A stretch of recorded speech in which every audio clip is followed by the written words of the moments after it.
ಚಿನ್ನದ ಗುಡಿಯ ಚನ್ನಮಲ್ಲ ಶರಣರ ನುಡಿಯು ಸುಳ್ಳಲ್ಲ ಕಂಬಿಯ ಹಾಡನಾಡ ಸಾರ್ಯಾದೆಲ್ಲ ಕಲಿಯುಗದಲ್ಲಿ ಶ್ರೀಶೈಲ ಕಾಮಧೇನು ನಮಗೆಲ್ಲ ಭಕ್ತರಿಗೆ ಸಿಗತೈತಿ ಬೇಡಿದ್ದೆಲ್ಲ ನಡಿ ಶ್ರೀಶೈಲ ಪಾದಯಾತ್ರಿ ಮಲ್ಲಯ್ಯನ ಭೇಟಿಯಾಗುವುದು ಖಾತ್ರಿ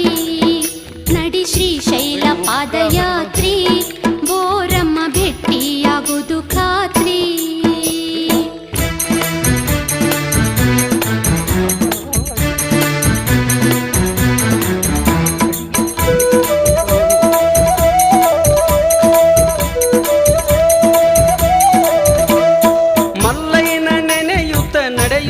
ನಡೆಯುತ್ತ ದಾರಿಯಲ್ಲಿ ಒಂದೂರ ವಸ್ತಿ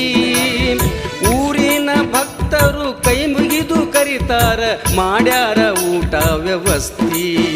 ಇದು ಶರಣರ ಸೇವಾ ಐತಿ